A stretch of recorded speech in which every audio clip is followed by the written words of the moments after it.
ലൂക്ക 19 അധ്യായം. സക്കേവൂസിൻ്റെ ഭവനത്തിൽ. യേശു ജെറീക്കോയിൽ പ്രവേശിച്ച് അതിലൂടെ കടന്നു പോവുകയായിരുന്നു. അവിടെ സക്കേവൂസ് എന്നു പേരായ ഒരാളുണ്ടായിരുന്നു. അവൻ ചുങ്കക്കാരിൽ പ്രധാനനും ധനികനുമായിരുന്നു. യേശു ആരെന്നു കാണാൻ അവൻ ആഗ്രഹിച്ചു. പൊക്കം കുറവായിരുന്നതിനാൽ ജനക്കൂട്ടത്തിൽ നിന്നുകൊണ്ട് അത് സാധ്യമായിരുന്നില്ല.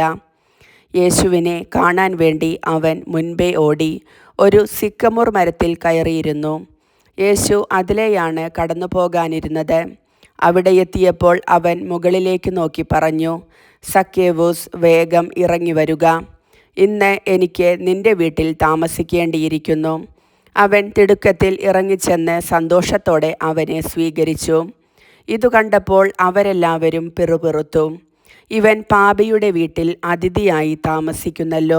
സക്കേവൂസ് എഴുന്നേറ്റു പറഞ്ഞു, കർത്താവേ, ഇതാ എൻ്റെ സ്വത്തിൽ പകുതി ഞാൻ ദരിദ്രർക്ക് കൊടുക്കുന്നു. ആരുടെയെങ്കിലും വക വഞ്ചിച്ചെടുത്തിട്ടുണ്ടെങ്കിൽ 4 ഇരട്ടിയായി തിരിച്ചു കൊടുക്കുന്നു. യേശു അവനോട് പറഞ്ഞു, ഇന്ന് ഈ ഭവനത്തിന് രക്ഷ ലഭിച്ചിരിക്കുന്നു. ഇവനും അബ്രാഹത്തിൻ്റെ പുത്രനാണ്. നഷ്ടപ്പെട്ടു പോയതിനെ കണ്ടെത്തി രക്ഷിക്കാനാണ് മനുഷ്യപുത്രൻ വന്നിരിക്കുന്നത്. 10 നാണയങ്ങളുടെ ഉപമ. അവർ ഇതു കേട്ടുകൊണ്ടിരിക്കുമ്പോൾ അവൻ തുടർന്ന് ഒരു ഉപമ പറഞ്ഞു. കാരണം അവൻ ജെറൂസലേമിന് സമീപത്തായിരുന്നു. ദൈവരാജ്യം ഉടൻ വന്നുചേരുമെന്ന് അവർ വിചാരിക്കുകയും ചെയ്തിരുന്നു.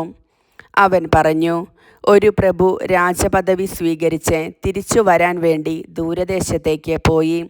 അവൻ ഭൃത്യന്മാരിൽ 10 പേരെ വിളിച്ച് 10 നാണയങ്ങൾ അവരെ ഏൽപ്പിച്ചുകൊണ്ട് പറഞ്ഞു, ഞാൻ തിരിച്ചു വരുന്നതുവരെ നിങ്ങൾ ഇതുകൊണ്ട് വ്യാപാരം ചെയ്യുവിൻ. അവൻ്റെ പൗരന്മാർ അവനെ വെറുത്തിരുന്നു. ഈ മനുഷ്യൻ ഞങ്ങളെ ഭരിക്കാൻ ഞങ്ങൾ ഇഷ്ടപ്പെടുന്നില്ല എന്ന നിവേദനവുമായി അവർ ഒരു പ്രതിനിധി സംഘത്തെ അവൻ്റെ പിന്നാലെ അയച്ചു. എന്നാൽ അവൻ രാജപദവി സ്വീകരിച്ച് തിരിച്ചു വന്നു. താൻ പണം ഏൽപ്പിച്ചിരുന്ന ഭൃത്യന്മാർ വ്യാപാരം ചെയ്ത് എന്തു സമ്പാദിച്ചുവെന്ന് അറിയുന്നതിന് അവരെ വിളിക്കാൻ അവൻ കൽപ്പിച്ചു. ഒന്നാമൻ വന്നു പറഞ്ഞു, യജമാനനെ, നീ തന്ന നാണയം 10 കൂടി നേടിയിരിക്കുന്നു. അവൻ പറഞ്ഞു, കൊള്ളാം, നല്ലവനായ ഭൃത്യ. ചെറിയ കാര്യങ്ങളിൽ വിശ്വസ്തനായിരുന്നതുകൊണ്ട് 10 നഗരങ്ങളുടെ മേൽ നീ അധികാരിയായിരിക്കും. രണ്ടാമൻ വന്നു പറഞ്ഞു, യജമാനനെ, നീ തന്ന നാണയം 5 കൂടി നേടിയിരിക്കുന്നു. യജമാനൻ അവനോട് പറഞ്ഞു, 5 നഗരങ്ങളുടെ മേൽ നീ അധികാരിയായിരിക്കും. വേറൊരുവൻ വന്നു പറഞ്ഞു, യജമാനനെ, ഞാൻ തുണിയിൽ പൊതിഞ്ഞ് സൂക്ഷിച്ചിരുന്ന നിന്റെ നാണയം ഇതാ.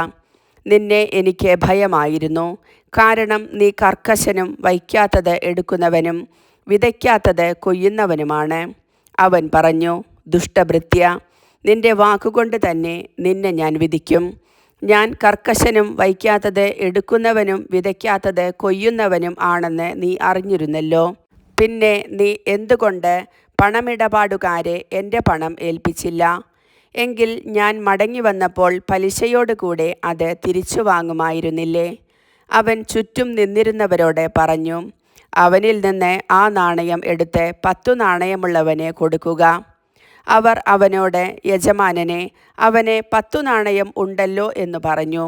ഞാൻ നിങ്ങളോട് പറയുന്നു, ഉള്ളവന് കൊടുക്കപ്പെടും, ഇല്ലാത്തവനിൽ നിന്ന് ഉള്ളതുപോലും എടുക്കപ്പെടും. ഞാൻ ഭരിക്കുന്നത് ഇഷ്ടമില്ലാതിരുന്ന എൻ്റെ ശത്രുക്കളെ ഇവിടെ കൊണ്ടുവന്ന് എൻ്റെ മുൻപിൽ വച്ച് കൊന്നുകളയുവിൻ. ജെറൂസലേമിലേക്ക് രാജകീയ പ്രവേശം.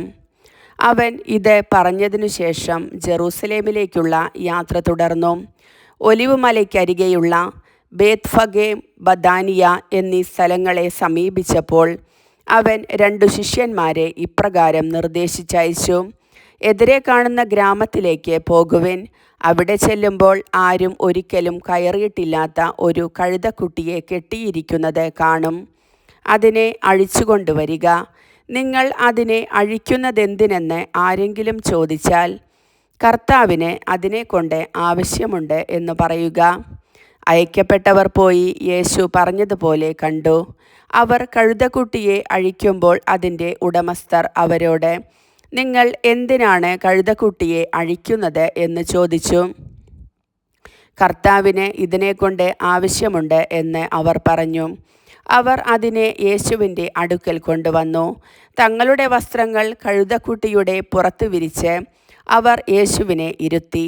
അവൻ കടന്നു പോകുമ്പോൾ അവർ വഴിയരികിൽ തങ്ങളുടെ വസ്ത്രങ്ങൾ വിരിച്ചു.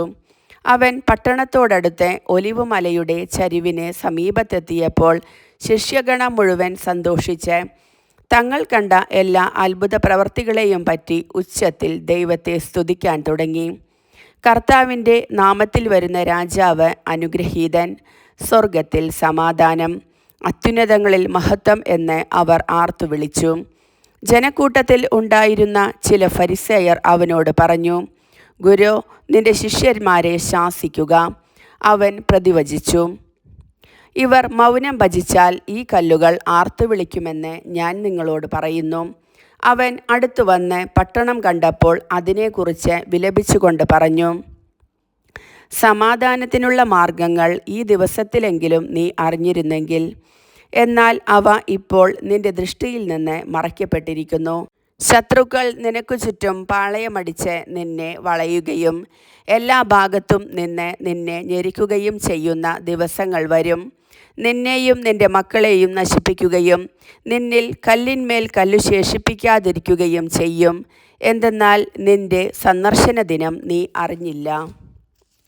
ദേവാലയ ശുദ്ധീകരണം. അനന്തരം അവൻ ദേവാലയത്തിൽ പ്രവേശിച്ച് അവിടെ കച്ചവടം നടത്തിക്കൊണ്ടിരുന്നവരെ പുറത്താക്കാൻ തുടങ്ങി. അവൻ അവരോട് പറഞ്ഞു, എൻ്റെ ആലയം പ്രാർത്ഥനാലയം എന്ന് എഴുതപ്പെട്ടിരിക്കുന്നു. നിങ്ങളോ അതിനെ കവർച്ചക്കാരുടെ ഗുഹയായി മാറ്റിയിരിക്കുന്നു. അവൻ ദിവസവും ദേവാലയത്തിൽ പഠിപ്പിച്ചിരുന്നു. പുരോഹിത പ്രമുഖന്മാരും നിയമജ്ഞരും ജനപ്രമാണികളും അവനെ നശിപ്പിക്കാൻ മാർഗം അന്വേഷിച്ചു കൊണ്ടിരുന്നു. എന്നാൽ അവർക്ക് ഒന്നും ചെയ്യാൻ കഴിഞ്ഞില്ല. കാരണം ജനങ്ങളെല്ലാം അവൻ്റെ വാക്കുകളിൽ മുഴുകി അവനെ വിട്ടുപോകാതെ നിന്നു. കർത്താവിൻ്റെ വചനം.